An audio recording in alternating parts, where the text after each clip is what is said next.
Hello, everyone, and welcome to Context. This program is brought to you by the Idaho Humanities Council with funding from the National Endowment for the Humanities. The views expressed here today do not necessarily represent those of the IHC or the NEH.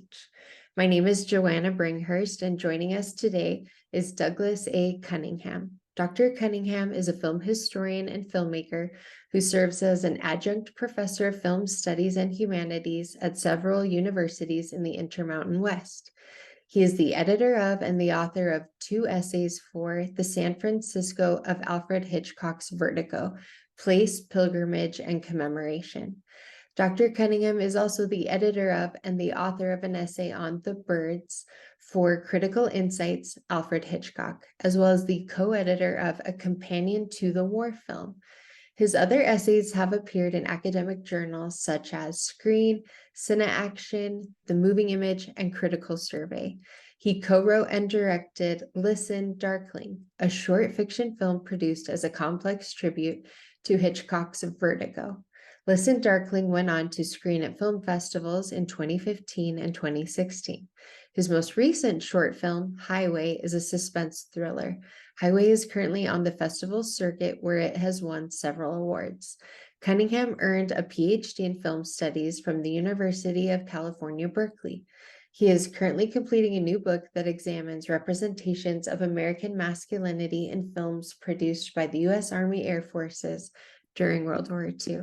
Dr. Cunningham, thank you so much for joining me today to talk about arguably one of the best known and most admired film directors, Sir Alfred Hitchcock. Thank you. I'm honored to be here. So could we start with your explanation of why Hitchcock is so well known and so admired? Well, Hitchcock is a figure that, has been making films for decades by the time that he passes away in 1980. He had fairly early on established a reputation in Britain and then later in America as being a singular voice in cinema, and particularly a singular voice in suspense films. The result is that as he grew more and more well-known and more adept in his craft, he became increasingly famous. He was one of the few directors throughout his career that was able to claim a name above the title for almost every picture that he made from the 1940s onwards. And this in and of itself is, quite an achievement. But today, I think we remember Hitchcock mostly for his large body of films, almost all of which are regarded with great admiration and affection, but also for his style, for his own personality in front of the camera, which he did much to develop, both in terms of promoting his films and his television shows, and for the ways that he is able to keep us on the edge of our seats. These are the reasons why we remember him so fondly, even today. He really is the master of suspense, and I've heard other directors like M. Night Shyamalan, Steven Spielberg talk about how inspirational he was in their work. Do we see a lot of Hitchcock's techniques still in use today? Oh, yes. Almost every modern director, whether American or international, or whether men or women, who are working in suspense films, but in films in general, owe a great debt to Hitchcock in terms of the kinds of techniques that they employ, the way that they engage the audience, the way that they play with the audience and the audience's expectations. These are all techniques and ideas that have been derived from generations of, people watching Hitchcock films. You can see the work of Hitchcock on display in some of our most esteemed directors today, from Martin Scorsese to David Fincher to Christopher Nolan, Spielberg, Shyamalan, as you mentioned, Catherine Bigelow, many others.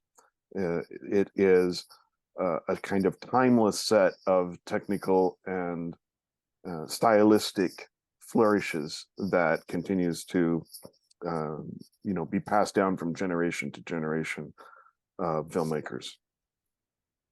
So let's talk about some of those films that are most known and most remembered.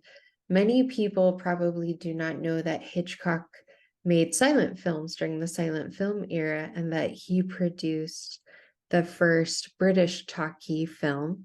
And so he has work, as you said, that we know from the 1920s, but also the 30s, 40s, 50s, 60s, into the 70s. So he was really a prolific director.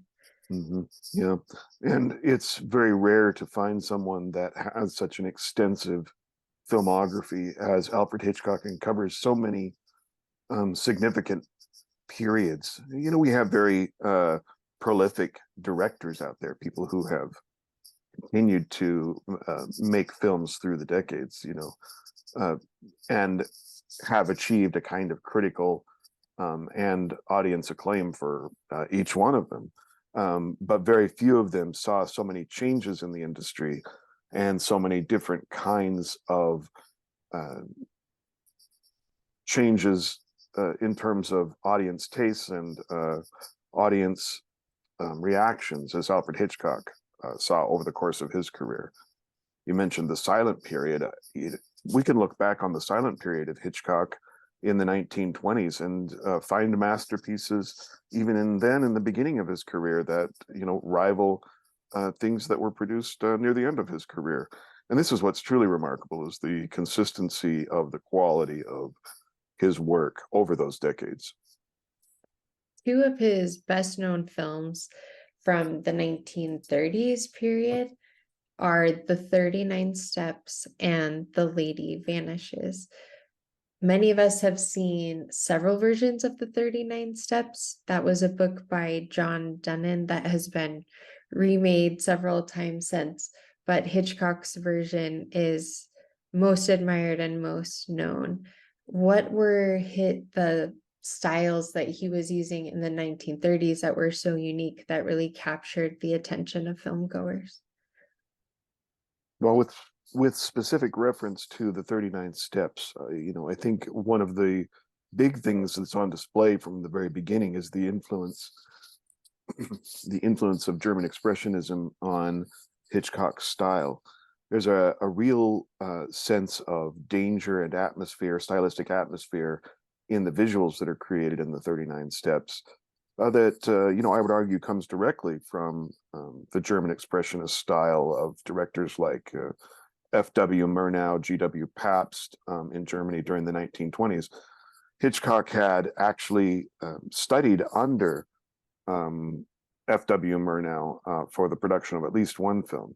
And that style seems to have had a major influence on the films of the 1930s. Very, how should I say, the films are very this film is very atmospheric. It has a lot of creative use of light and shadow that is very reminiscent of German Expressionism. And in addition to that, it has a real sense, it creates a real sense of place, even though much of it is shot inside the studio.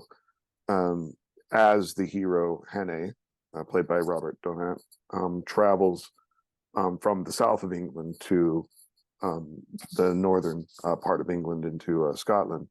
And the way in which Hitchcock is able to, create a sense of mood and atmosphere through light and shadow in those latter scenes, particularly as he ventures north, becomes something that's really fascinating, I think, to watch. The same could be said, I think, of The Lady Vanishes. Like you said, he creates such a mood and a feeling in the film that you are on the edge of your seat the whole time.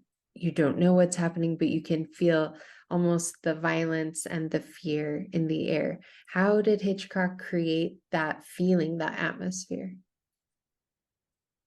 Well, a lot of it has to do with the set designers, the cinematographers that are hired, the ways in which the sets are lit by the gaffers, these are all things, technical aspects of what we call the mise en scène, all the things in front of the camera. Mise en scène is that kind of term of art that basically, from the French translation, means to put in the scene. And so we're talking about set decoration, lighting, as I said, and these things play a large role in creating that sense of doom, that sense of impending tension, and so on. I think we see it most on display, and I do want to get back to the Lady Vanishes, but I think we see it most on display in The Lodger from the late 1920s, 1927. In The Lodger, which is really the first true Hitchcock film, in the sense that he is in full command of what's happening on set and in full command of his powers. We get the first wrongfully accused film in Hitchcock's body of work. And this film, The Lodger, has a very particular style that's very derivative of German Expressionism, as I said.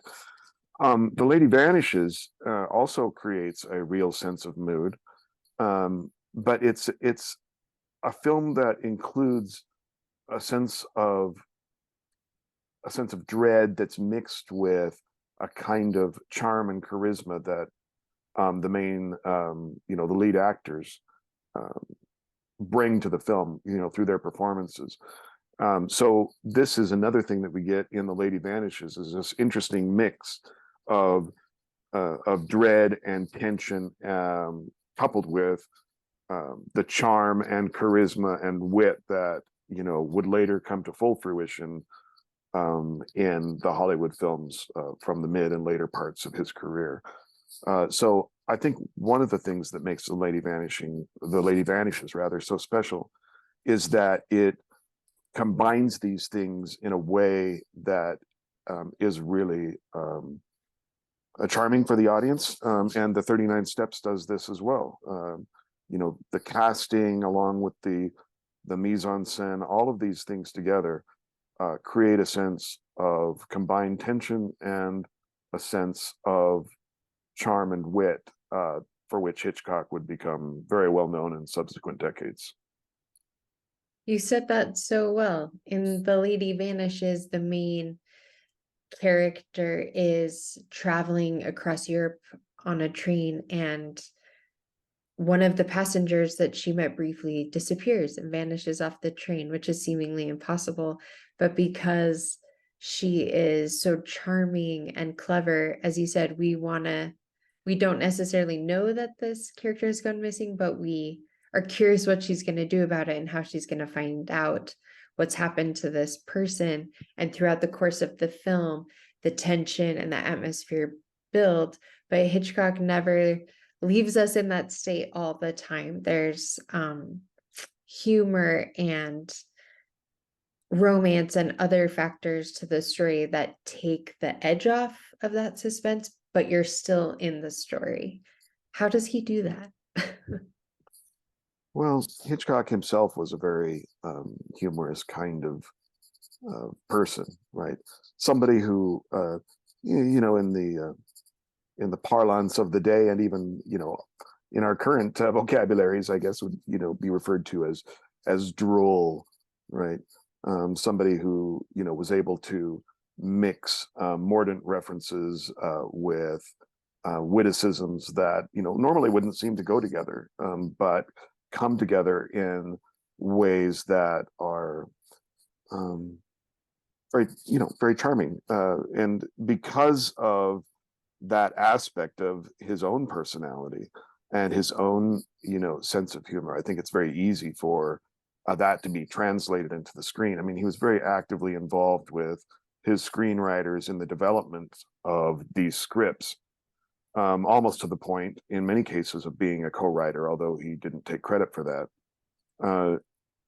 It's no surprise then that this kind of mordant wit, this drollness, would find its way into the scripts of films like The 39 Steps and The Lady Vanishes. Although there are, a number of films that have a much more serious tone than those two examples. I already mentioned The Lodger, um, but Rebecca as well is another film that, with a few exceptions, takes itself very seriously and has an air of darkness and dread that overwhelms the attempts at humor. And there are some successful attempts at humor in Rebecca, but the overall mood and atmosphere is one that's very dark and foreboding. So Hitchcock wasn't above that, making something very dark, but often there are small moments of charm and wit mixed in there as well. Right.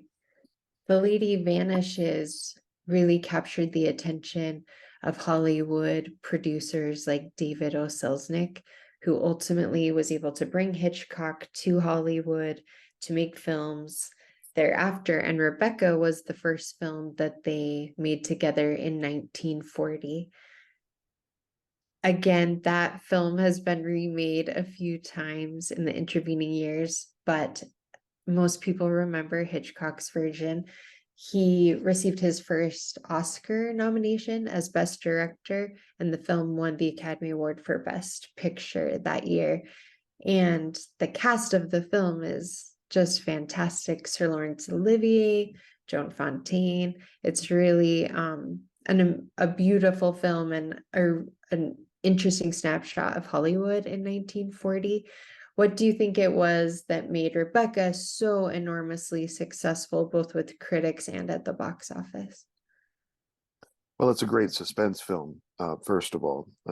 It is an adaptation of a novel that has a very gothic sort of horror feel to it. It creates a real sense of um,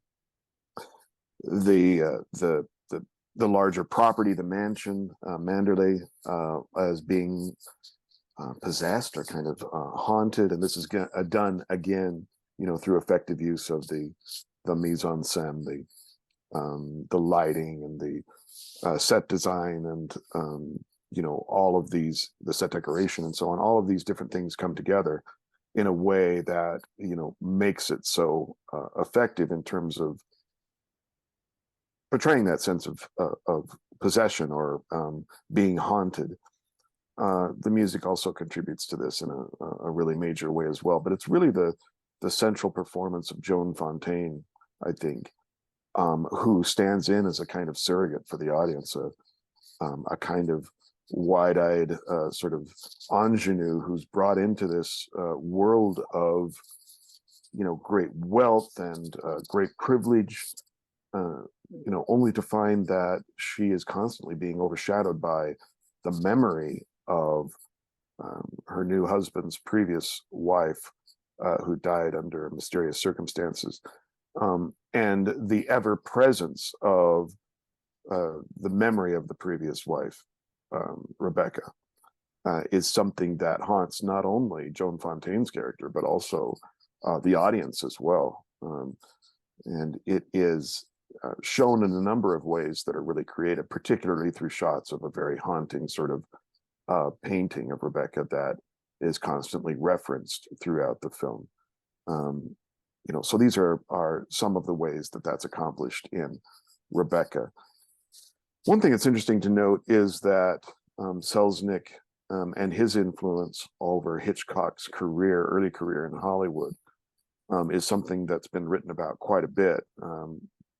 One of the arguments that commonly is, sort of put up with regards to this era is that, much of what we interpret of as being Hitchcock in these early films from the Hollywood era is actually kind of a collaborative effort on the part of Selznick, who was, prone to interfering with Hitchcock's work during this period. And I think there are truths to this argument, but at the same time, the Hitchcock flourishes that we see in these films are recognizable in other parts of his career as well, both before and after. The themes such as the idea of the presence of a how should I say, the posthumous presence of a woman that is haunting a particular kind of space, the way that the camera is used, its movement throughout the spaces in Rebecca, the larger themes of the past haunting the present, and preventing, or standing in the way of the happiness of the protagonists. These are themes that, we see both before Hitchcock and after, particularly after, I would say. But they're not unheard of in, prior Hitchcock films either. So yes, I think there's some major influence from Selznick and his interference here. And it's not always negative interference, but also, it's still very much a Hitchcock product in the films that are made for Selznick. In Rebecca and other films, Hitchcock took his source material from literature. Rebecca was a popular book by Daphne du Maurier. But in other films, he was inspired by real life crimes and criminals, like 1943's Shadow of a Doubt. I have to admit, I have not seen this one before, one of the few I haven't seen. And I read that this was Hitchcock's favorite film that he made at the end of his life. He said this was his favorite.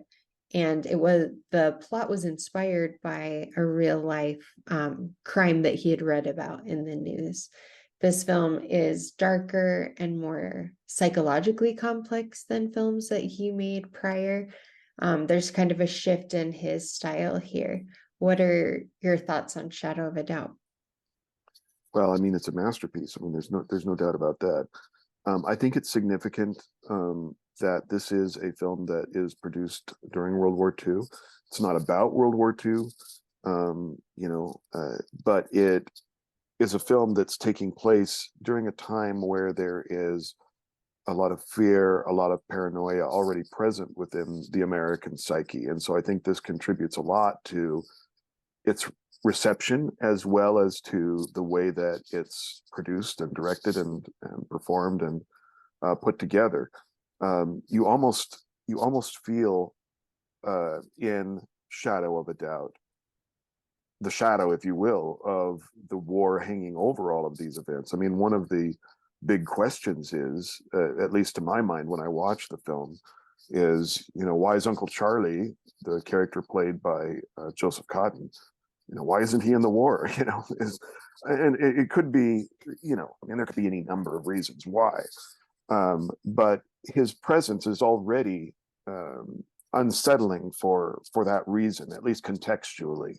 Right now, a modern audience might not think about things like that.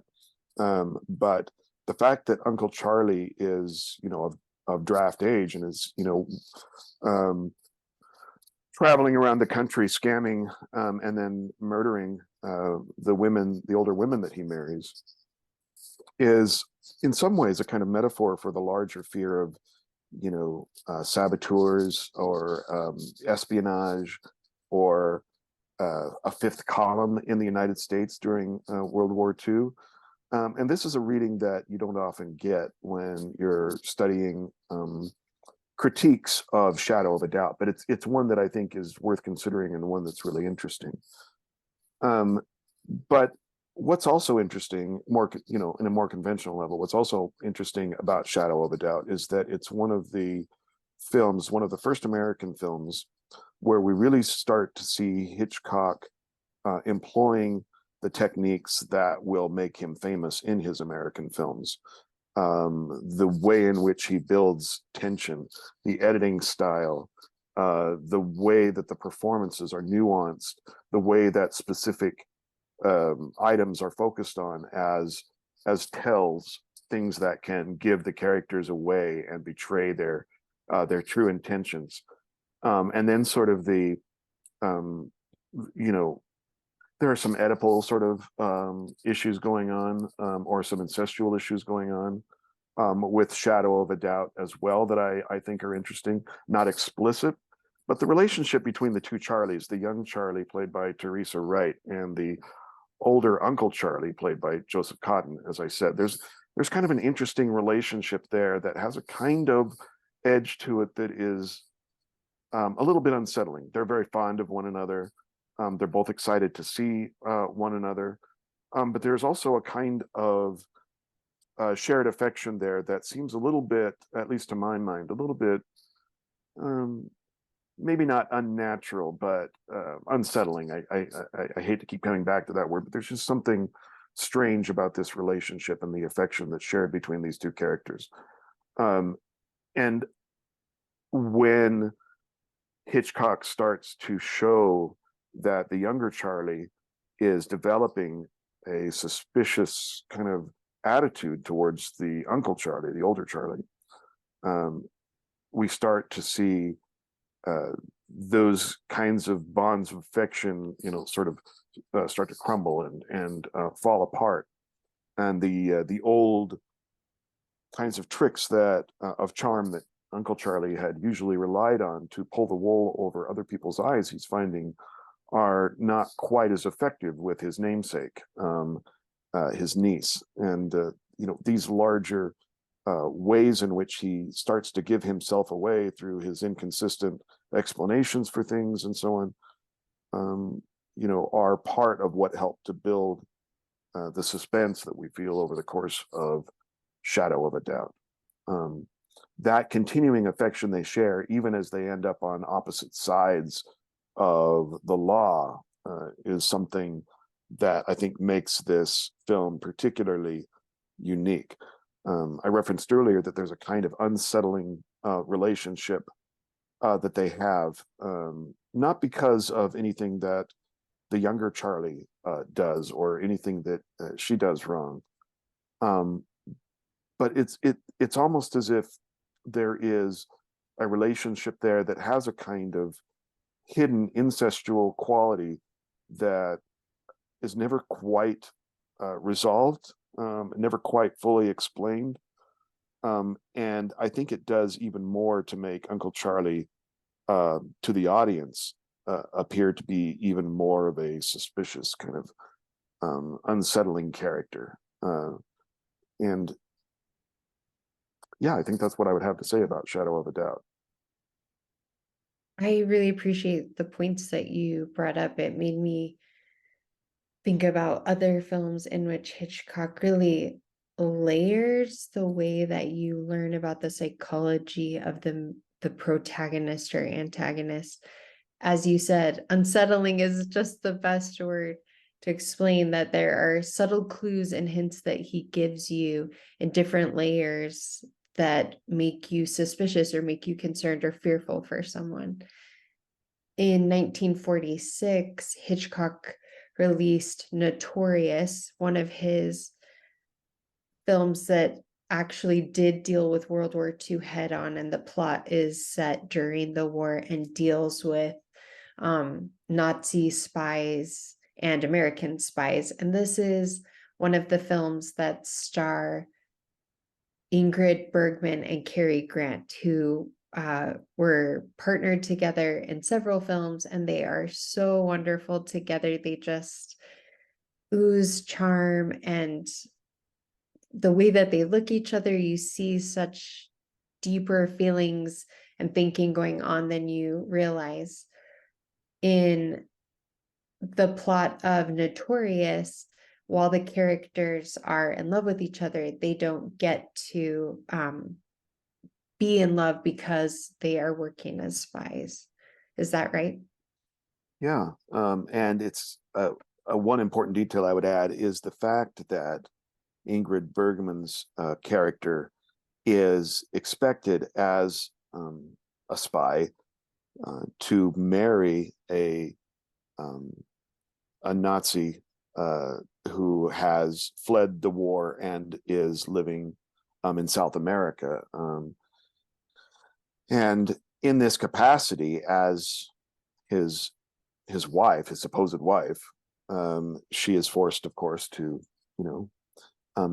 have sexual relations with him and so on. And this upsets the character of Devlin, played by Cary Grant, to no end, because he has these very particular ideas about women's virtue.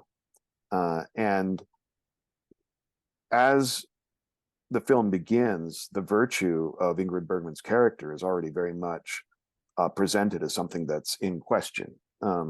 She's regarded as being a party girl, perhaps being a woman of easy virtue, if you will, which is interestingly the name of one of Hitchcock's early silent films, Easy Virtue. And so Devlin is suspicious of her from the beginning in terms of how genuine love from her could ever be, because he feels that her reputation as being a kind of loose woman, if you will, however true or not true that may actually be, can't support a larger idea that she could ever be faithful to him. And so this isn't helped at all by the fact that she's then assigned by Devlin's boss to become intimate with the Nazi, Sebastian, played by Claude Rains, and to marry him. And so to make things even more complicated, this upsets Devlin, and so he becomes very jealous and very cold towards Ingrid Bergman's character in moments when what she really needs is support, because she's in so much danger all the time. So it's really a movie that is suspenseful, but what it's really about is about judgment and chauvinism and sexism and prejudice and ideas about what women can do with their bodies, and how we judge women based on not just what they do with their bodies, but what they are alleged to do with their bodies. And for this reason, Notorious really, to my mind, is one of the great films of Hitchcock's that deal with genuine feminist issues. It's really thinking deeply about how Cary Grant's character, Devlin, is dealing with his very chauvinistic feelings about her and about what he perceives to be her behavior and the directions of her affections, even though she continually tries to assure him of her allegiance to him, despite this marriage to the Nazi Claude Rains, Sebastian. Devlin is very cold towards her throughout, and just as you're watching the film, you just keep wanting to say, wake up, recognize this woman for the person that she is, and for her sincerity, and for the very dangerous and difficult situations that she's been placed in, and that you need to help her. And this to me is one of Hitchcock's most powerful films. I mean, I would say it's one of his 3 top films, in truth, because of just how deeply he probes these questions of what do we mean when we talk about virtue? What do we mean when we talk about the way that women engage with their sexuality? What do we mean when we judge them for that? These are ideas that are way ahead of their time in 1946. Watching Notorious as a woman in 2023, Devlin's character is almost repugnant in a way, and it's so hard to see his point of view and to sympathize. Whereas Claude Rains, who is just fantastic in the film, is a loving, doting husband, and he is there's some question about where his loyalties are in the Nazi Party. But how did audiences react to the film at the time?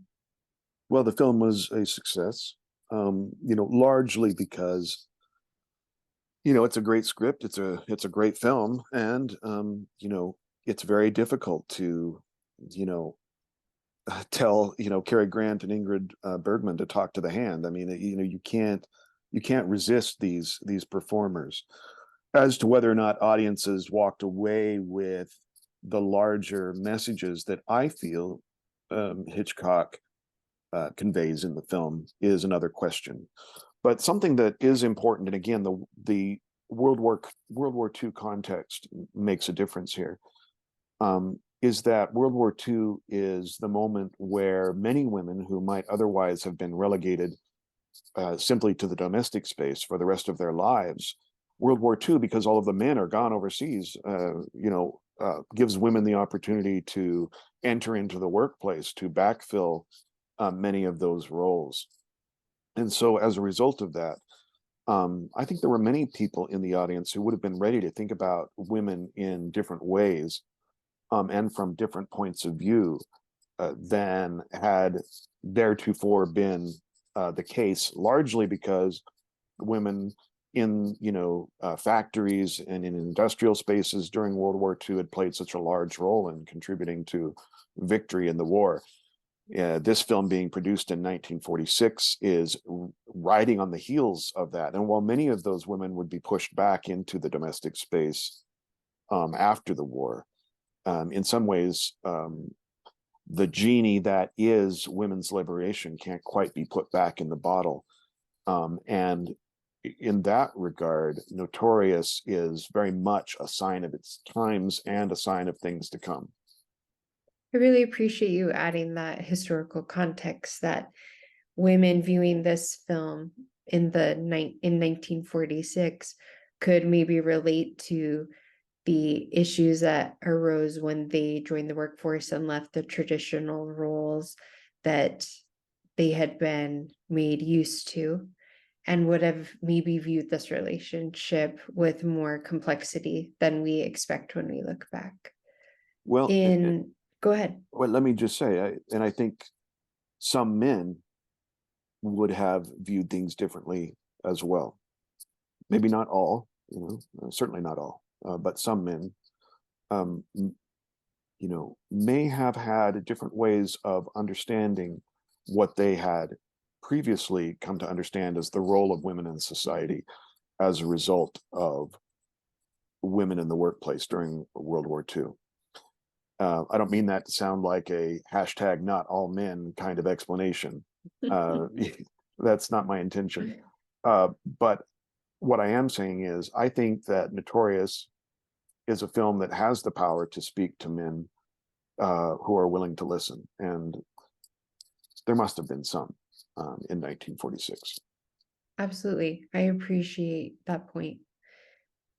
The 1950s was almost the heyday. I mean, I hate to say Hitchcock had a heyday because every day was a heyday, but he made some of his most iconic films in the 1950s. In 1951, he released Strangers on a Train, that was based on a thriller by Patricia Highsmith. Again, this plot has been reused in many films and in television, but this idea of two gentlemen who meet while riding a train, and they jokingly suggest that they exchange murders so that both can be rid of someone difficult in their life and neither could be traced to the crime. One of them thinks it's a joke and one doesn't, and carries out the first murder. There's so much to unpack in this film. Tell us your thoughts on Strangers on a Train. Well, Strangers on a Train is probably the film that first, at least among the American films, that first introduces us to an American psychopath. And this is, of course, the character in the film who believes that the joke isn't a joke, but that he really is going to go murder somebody after that conversation on the train. And what's really interesting about it is the fact that this psychopathic character regards it all as a kind of game in some ways, a genuine exchange. And when he commits the murder that he believes this other man on the train, played by Farley Granger, when he commits the murder, he's waiting for this other man to, do his part.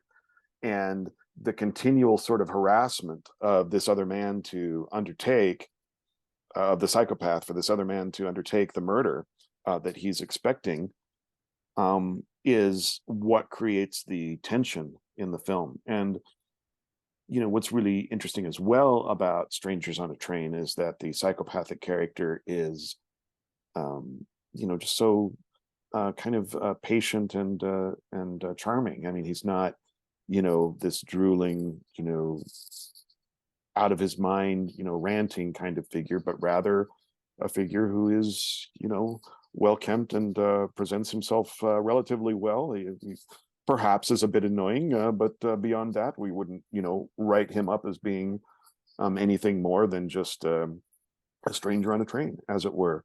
And yet somehow his constant and increasing presence throughout the film in the company of the character played by Farley Granger becomes very menacing throughout, particularly in scenes where he does commit the murder and commits other crimes to convince Farley Granger to carry through on his part of the bargain.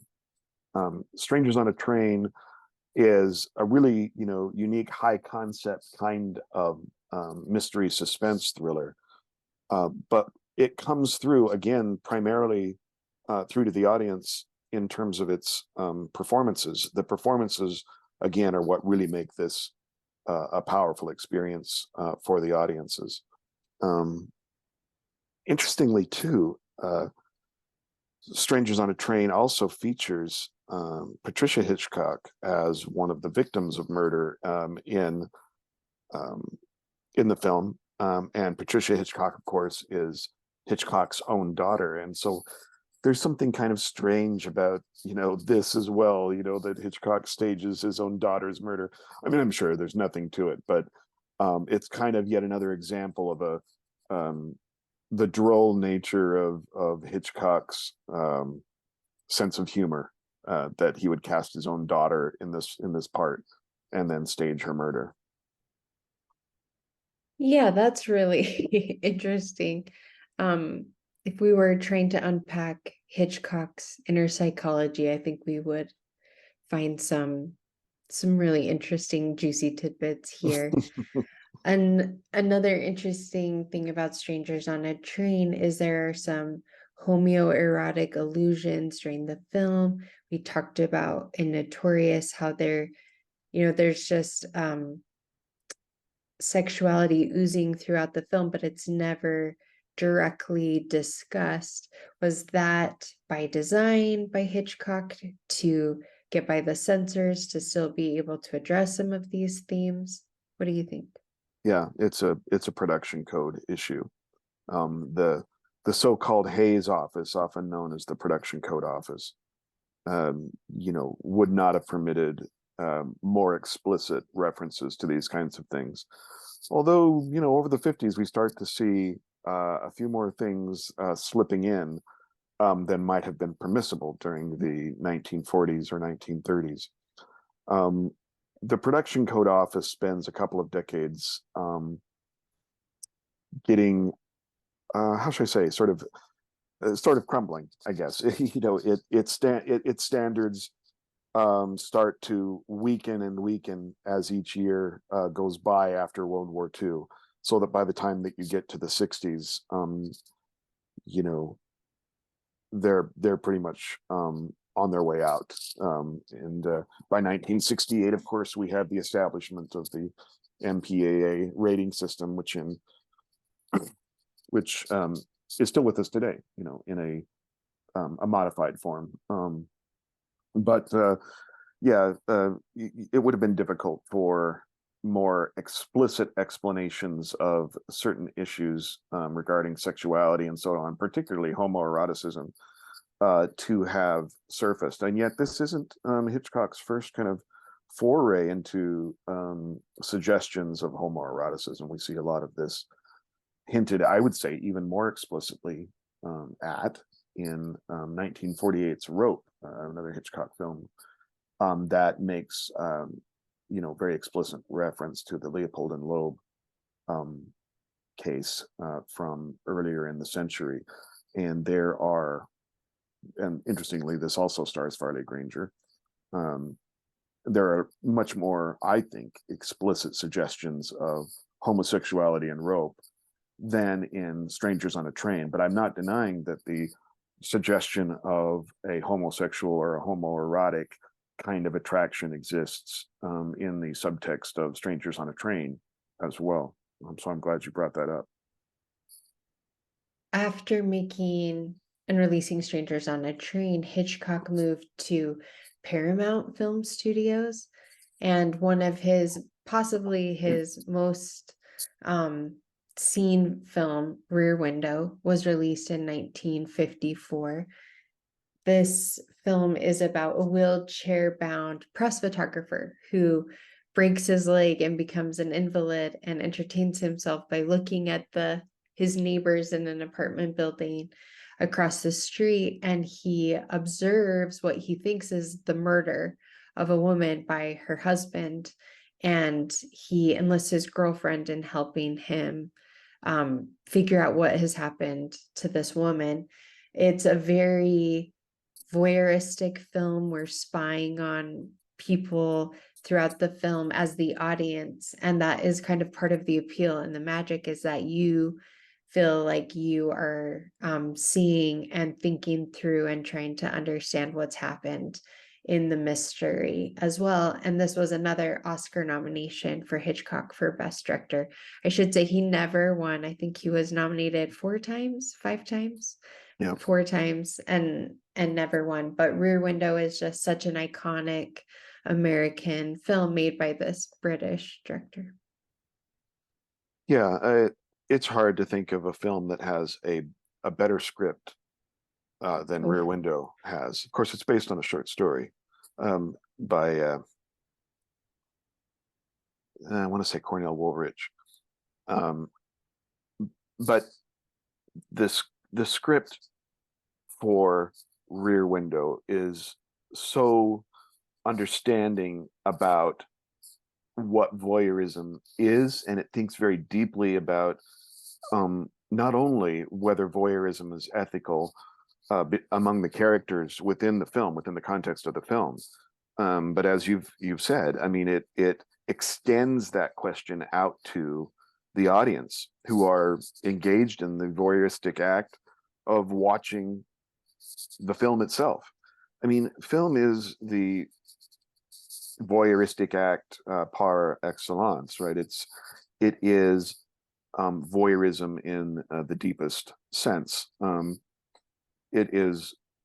Voyeurism is the act of watching from a safe and unseen place, and usually the act of voyeurism involves some kind of sexual charge, right? Some kind of eroticism as well.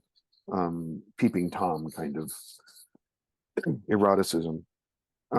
And, Rear Window also contains scenes in which, there is some erotic tension that is brought about as a result of, watching, other people with a sexual intent. But interestingly, the real object of focus in Rear Window is the act of just watching itself. There's no suggestion that the obsession that the Jimmy Stewart character L.B. Jeffries develops with the potential murder of his across the courtyard neighbor is sexual in nature per se. Although the fact that he has, sort of been rendered impotent by this broken leg, and the fact that this impotence has largely carried over into his relationship with his girlfriend, Lisa Fremont, played by Grace Kelly, is constantly in the background. The idea that James Stewart is going to be able to recover a sense of potency as a man, whether sexual or otherwise, is largely predicated on, in his own mind at least, whether or not he's going to be able to solve this murder and bring the murderer to justice. So there's a constant sexual tension that's taking place in the background, even as the erotic tension that's created by, say, his character watching the dancer, Miss Torso, across the courtyard is, only briefly alluded to as a moment of sexual titillation. And yet there are moments in his own apartment where the opportunities for, how should I say, sexual satisfaction are presented to him by his model's girlfriend, Lisa, that would not have, would not have passed the censors had they been more explicit than they are, but they're pretty suggestive, even in the form in which we see them. The implication that Lisa is going to spend the night, in his apartment without the two of them being married, is, one of these sexual tensions. The idea that somebody, the cop that comes to visit, who's a friend of L.B. Jeffries, the cop that comes to visit and hear what L.B. Jeffries has to say about the potential murder across the courtyard. He sees Lisa's handbag, which doubles as an overnight bag, sitting out open in the apartment, and also starts to make assumptions about what's going on between the characters and so on. It becomes very clear to the audience what the larger issues are, but it has to be handled with a real delicacy, given that the production code is going to have to sign off on the picture. And yet the nuances about sexuality, particularly on the apartment side, are so strong that in many cases, I think it's hard to believe that it got past the censors. But the larger sense of impotence on the part of the L.B. Jeffries character, because he is in a cast, contributes to this sense of him sort of losing his sense of masculinity, his sense of prowess, and that in many ways can only be replaced by solving this murder. He has to in many ways become obsessed with what takes place across the courtyard as a way of substituting for what was otherwise a very active lifestyle being cut short through the cast that's been put on his leg. And it's suggested at several points in the film that this impotence has passed on into his own sexual life in his own apartment. The last time I saw this film, I was struck also about how Hitchcock shows the ugly side of being a voyeur, which is that we see a character fight off a potential sexual assault. We see a lonely character contemplate suicide. We see, this husband murder his wife. And Hitchcock seems to be saying, as you said, the L.B. Jeffries character is enjoying being a voyeur and being entertained by people's lives, but there's also real heartbreak and trauma and sorrow that you see and are exposed to too when you are taking a close look at other people's lives. Yeah, and it's interesting too that when the cop friend comes to visit, and he's looking out over the same courtyard that L.B. Jeffries is looking out over, and L.B. Jeffries catches him looking at Miss Torso dancing across the courtyard. It's always really interesting to me, the level of judgment that Jeffries is able to sort of foist onto his friend, even despite the fact that Jeffries himself has been sort of engaged in this same thing for days on end, hour after hour, doing the same thing. This judgment that that Jeffries is so willing to sort of foist onto his friend, in some ways blinds him to his own participation in these same kinds of voyeuristic tendencies. Right. Later, Hitchcock produced the film Vertigo in 1958. At the time, it was somewhat of a flop. It wasn't as well received as other films he released that decade, but many film historians and critics now consider it to be one of the best films he made and one of the best films of all time. Why was it not super well received at its time, but is getting that recognition now? Well, in some ways, Vertigo can come across as almost two films, two separate films. Um, and because of this, it feels perhaps to some, including myself when I first saw it, as somewhat disjointed. And yet, subsequent viewings, with an open mind, I would say, reveal it to be, ingenious in the way that the film sort of divides its attentions to Jimmy Stewart's character, Scotty Ferguson. I think that many people were put off by the fact that the film deals with such dark issues. The film deals with issues that are difficult to think about.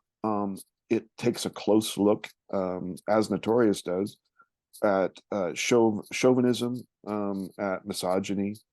It takes a close look at sexual desire, the way in which sexual desire can drive us to do horrific things, and how those desires can be the cause of our own, sort of plunge into insanity. It's a film that thinks really deeply about disturbing issues, and I just think that people weren't ready. People weren't ready for that. And in addition to that, I would say they didn't have at that time the theoretical tools with which to try to understand what is so remarkable about Vertigo and the way that it looks at so many different issues. And when I say the theoretical tools, what I'm mainly talking about is they didn't have the kinds of sort of frameworks for looking at a film from a particular point of view through a particular lens that would really give them the power to understand exactly what it is that Vertigo is doing. Those kinds of tools really wouldn't be developed, at least not in their fullness, for another 15 or 20 years. And that's why Vertigo, when it had its revival, after being absent from the screen for almost 10 years, when it was re-released into theaters along with several other Hitchcock films in 1983, the critical establishment, the academic establishment was ready to address the film. It had in subsequent decades developed the ideas that were necessary to understand what Hitchcock was doing in Vertigo. Further developments in film theory, further developments in psychoanalytic theory, further developments in post-colonial studies, and so on. All of these things were really necessary for Vertigo to get the kind of deep appreciation from the critical establishment, the academic establishment, and ultimately from the audience that it deserved. Thank you for that. Even though Vertigo wasn't a huge success, he followed up with North by Northwest, which was a huge hit, commercial success with Cary Grant.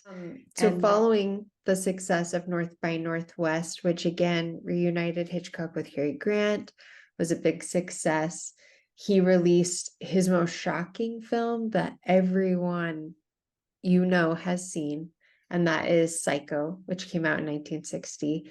Critics weren't really sure what to make of it, but pretty much from the get-go, moviegoers were obsessed with the film. and many remain so today. And the long-term effects of this film are significant. It really changed a lot of things about this film genre, and specifically how audiences react to horror and to suspense. What do you think about Psycho? Well, again, a masterpiece, and something that, as you say, changed everything. Helped to bring about the collapse of the production code. Helped to basically invent from the ground up, more or less, the slasher genre. Although I would not classify Psycho as being a slasher film, it's much too deep for that. But the larger fascination with sort of serial killers and psychotic killers, that America, for whatever reason, seems to have an obsession with, develops largely from Psycho. Psycho does a lot of really brave things.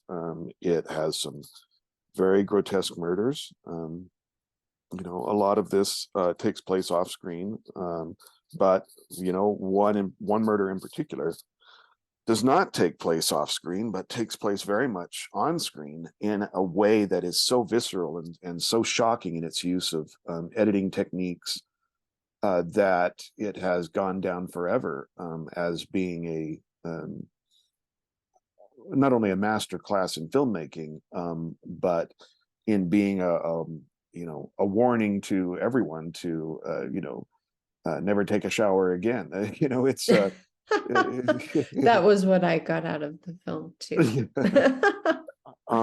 But that's really not what makes Psycho great. It's a great scene, there's no doubt. But what really makes Psycho great is the intimate moments among various characters and the ways that they talk to one another and reveal themselves to one another. And I think it's arguable that one of the greatest scenes in Psycho actually takes place prior to the murder. Almost, in fact, I think it is the scene prior to the actual murder, where the protagonist, who will cease to be the protagonist about 40 minutes into the film, where the protagonist comes to a realization about herself and her own sins as a result of her interaction with the person who will ultimately take her life. And just as she has resolved to turn her life around, the opportunity for her to do that is violently taken away from her. It was a shock for audiences to see the character with whom they identified most in the film to be eliminated, well before the film was, over. And the result of that, particular choice on the part of Hitchcock was one that would carry a great deal of impact down through the decades subsequently. The film also takes a big risk after it eliminates its protagonist, by shifting most of its focus onto the killer and asking us to, in some ways, identify with the killer, or at least to the extent that we care about what happens to this person. And this too is also something that's very disturbing, because Hitchcock is basically asking us to identify, with a murderer and with someone whose motives we don't completely understand, and whose identity may or may not be what we understand it to be. And the moments where people are confronted with this this identity that is very different from what we expect it to be are the ones that in the film become most horrific and most shocking. And Hitchcock uses all of his filmmaking powers through his deployment of the camera, his use of overhead shots, his use of mobile point of view shots, and his use of editing to create some of the most horrific sequences, even today, that have come out of the cinema. The most frightening sequences to me are not the ones where we actually see the initial murder of the protagonist, but the ones that occur later in the film, where the realizations of what's really going on in the movie come at us so fast and so quickly that we don't have time to process it all, and that's what makes it even more frightening. I totally agree. You were right. There was quite a controversy at that time that Hitchcock would kill off the main protagonist and then ask the audience to identify with the killer, because that's who we know, that's the character left that we know. And then he continues to kill, and we don't know exactly who he is or why. And then all of a sudden, you learn all of the things, and it all comes to a head really quickly. It is so terrifying, even today. It is so terrifying, but you can see how directors ever after utilized a lot of the techniques from Psycho to create horror and suspense in their work. And that's not something that we saw before. So it really is a pioneering film. Hitchcock received his final Academy Award nomination for Best Director for Psycho, and I can't believe he didn't win. Well, it probably had a lot to do with the fact that, this was considered to be, or at least the genre was considered to be, a kind of exploitation genre. At this time, it might have been very difficult for a lot of Academy members to feel they were justified in giving a Best Director award to a genre picture. And I think that's part of what, may have driven the reluctance to, award him the Best Director. But you know what?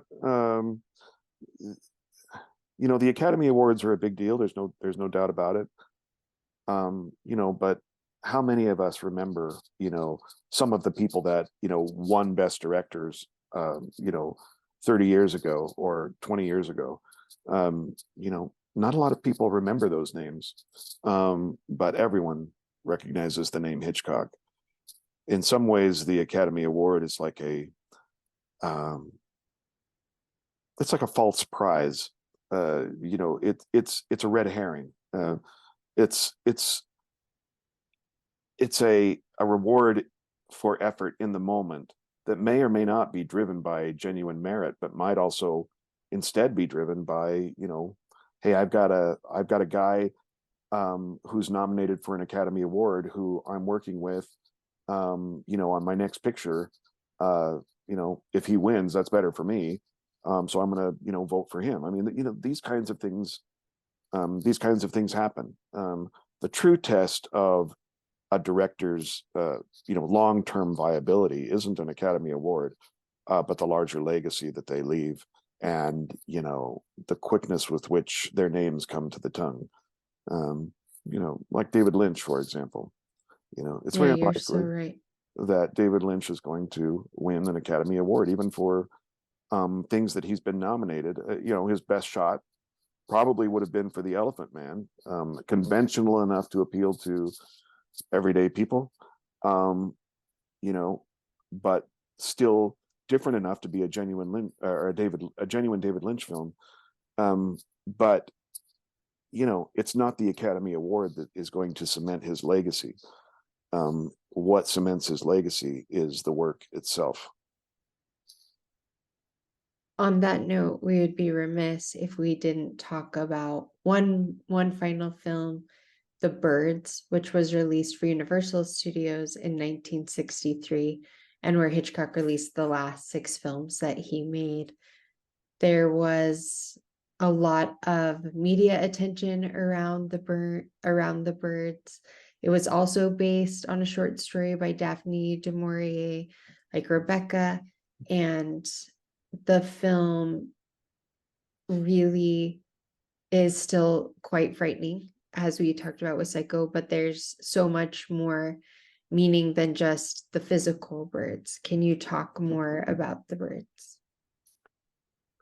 Well, as with Psycho, I think what's really interesting about The Birds is the intimate exchanges among the characters, more than the birds themselves, and the attacks that they make. To me, The Birds is a film about women, and their relationships with each other, how they are at odds, and how they are cohorts and allies in, at the same time. It's Hitchcock's attempt to examine the sort of double bind that women often find themselves in, which is, on the one hand, and this is what I read Hitchcock as meaning. On the one hand, being rivals, and then on the other hand, also being unlikely allies, even at the same time, even one at the same time. And as the film makes references, in the great Tides Diner scene where people are talking about the behavior of birds. I mean, in many ways, they could just as well be talking about relationships among women.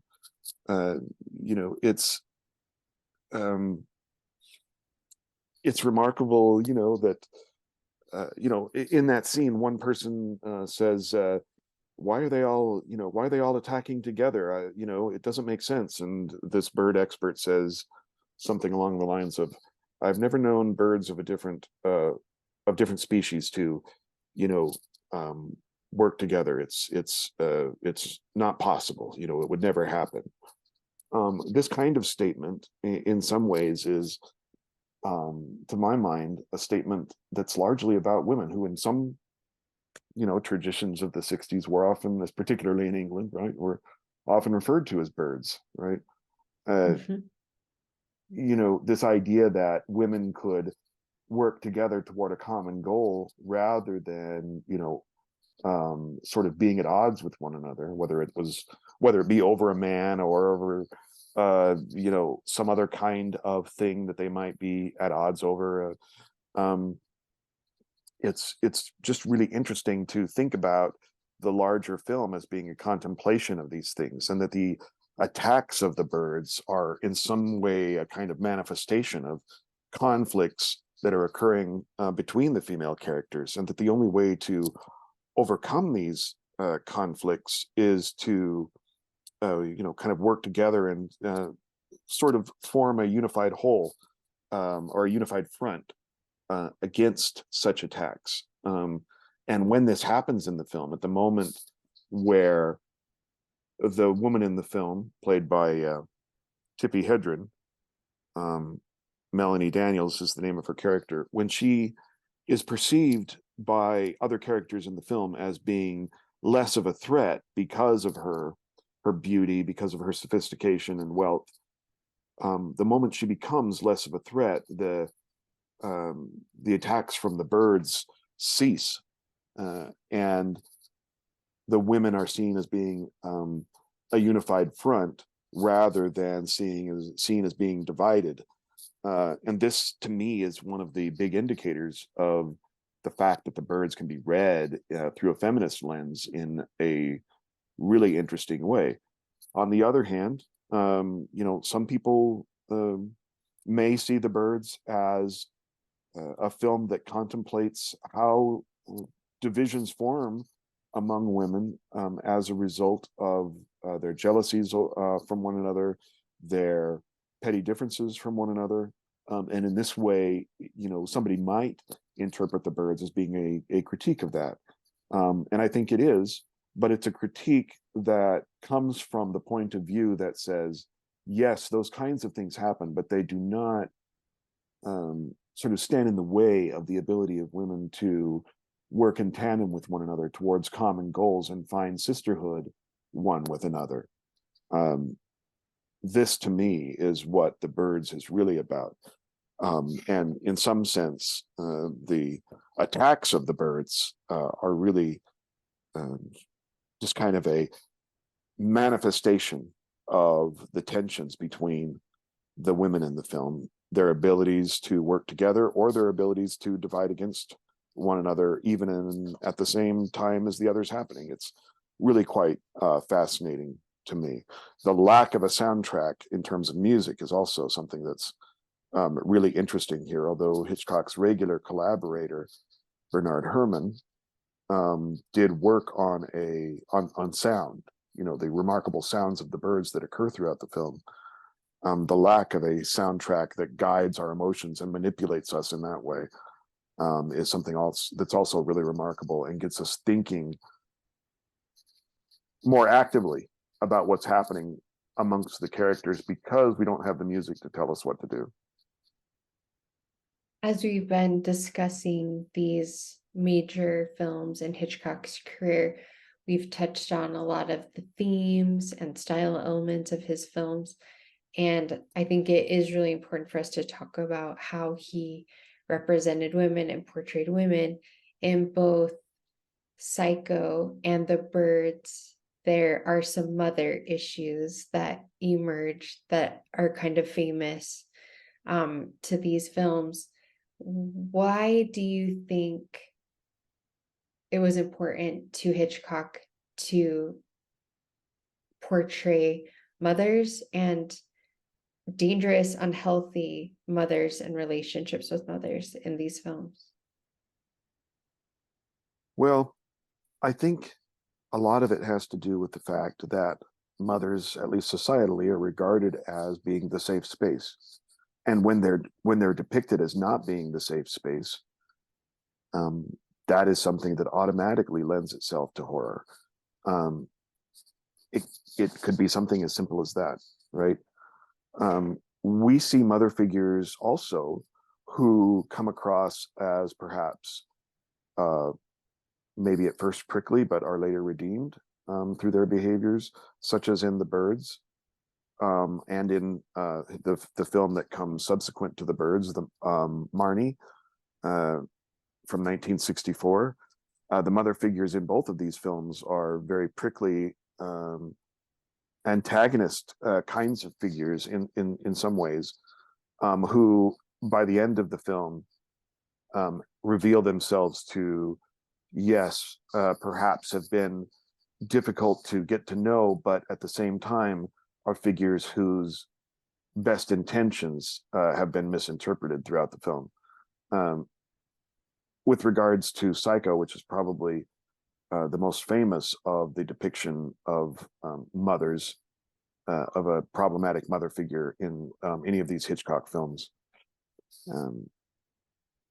Again, the larger, influence of the mother and her assumed position of being a safe space is very much undercut by the larger legacy that is carried down from her life to her offspring. And this is something that we see in Notorious as well, that the mother figure in Notorious is also very overbearing, very evil in her intent, and that largely carries down to the behavior of the son figure in that film too.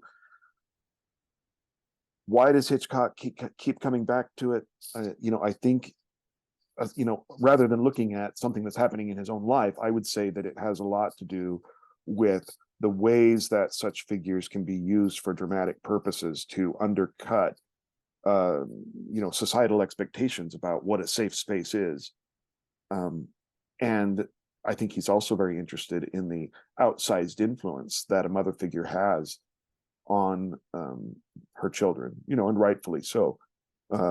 It seems to be an arena that he's interested in because it creates certain kinds of behaviors and allows Hitchcock to explore some Oedipal dynamics that might not otherwise be possible if the mother figure were not present and behaving in ways that were, shall we say, unconventional.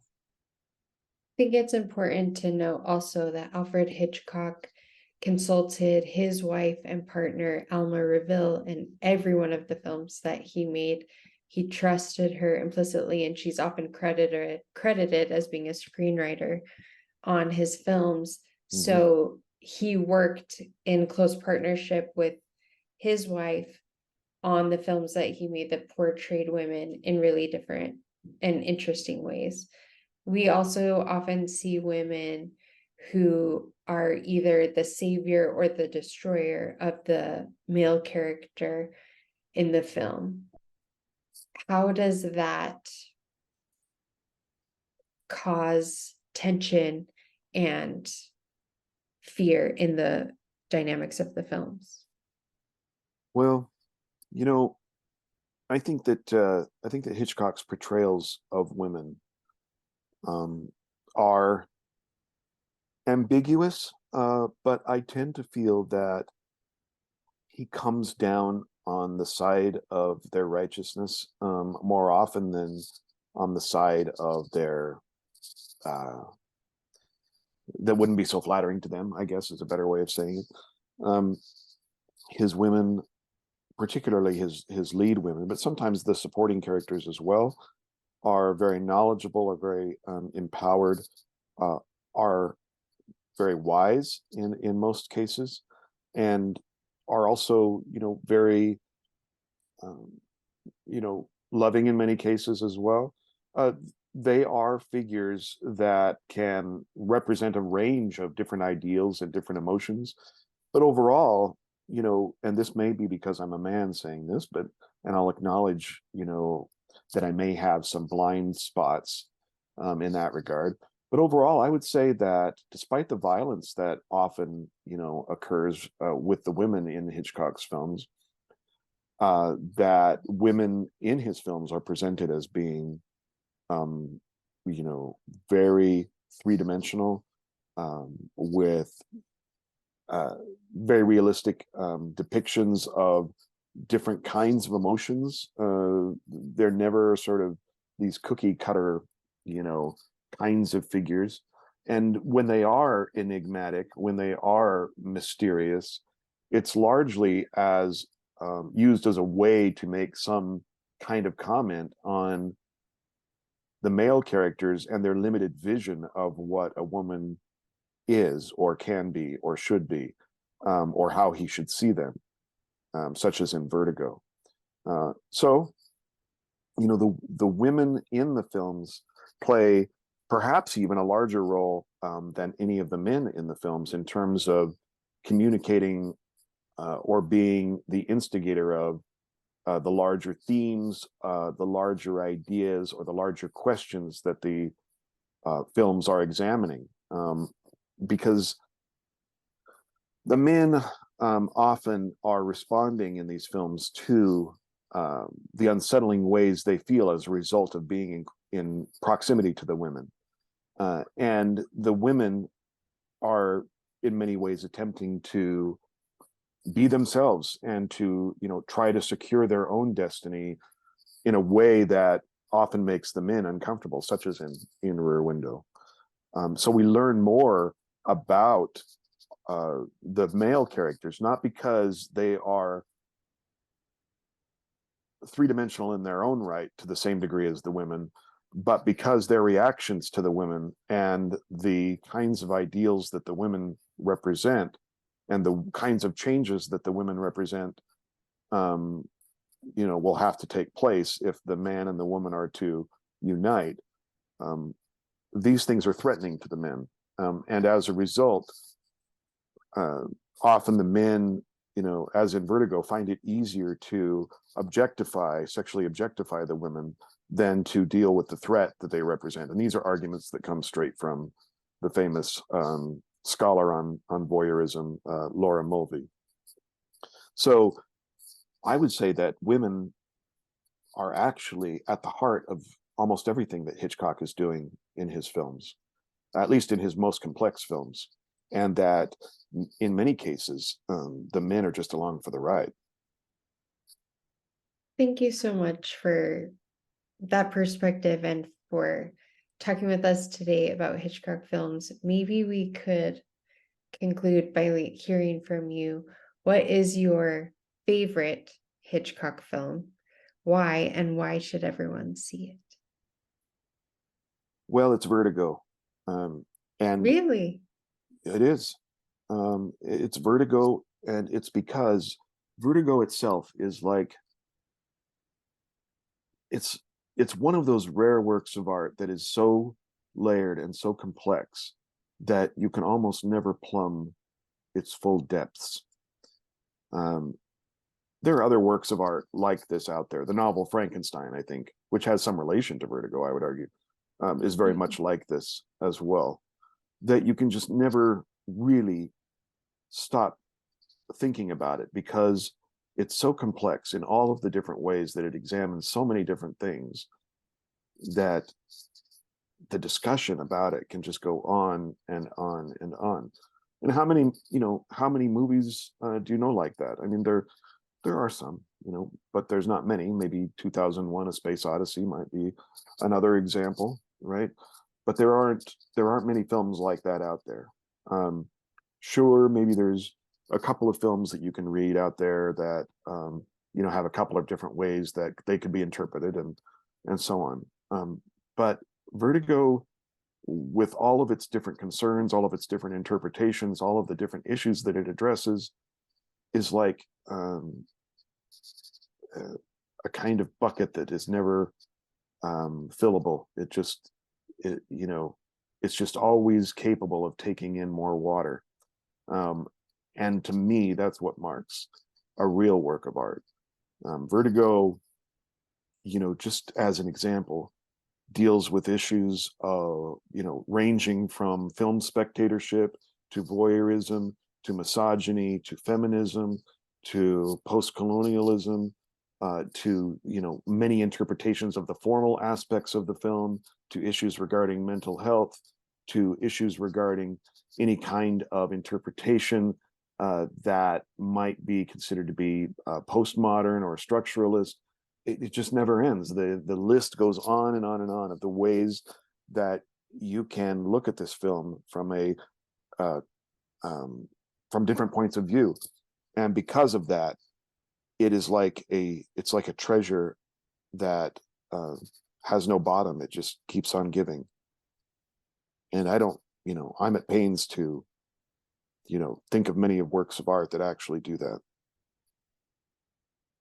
That's a rare gem indeed, a piece of art that you can go back to again and again. I agree, there aren't many films that I want to see a second or third time, even my favorites. I don't need to keep watching. Thank you so much for being with us today and for sharing your expertise about this really important aspect of the humanities, which is film, and how we use film to understand ourselves and our human experience together. Yeah, I appreciate it. I've been very impressed with your eloquence on the subject of Hitchcock and his films as well. Thank you for inviting me to appear on this program. Thank you.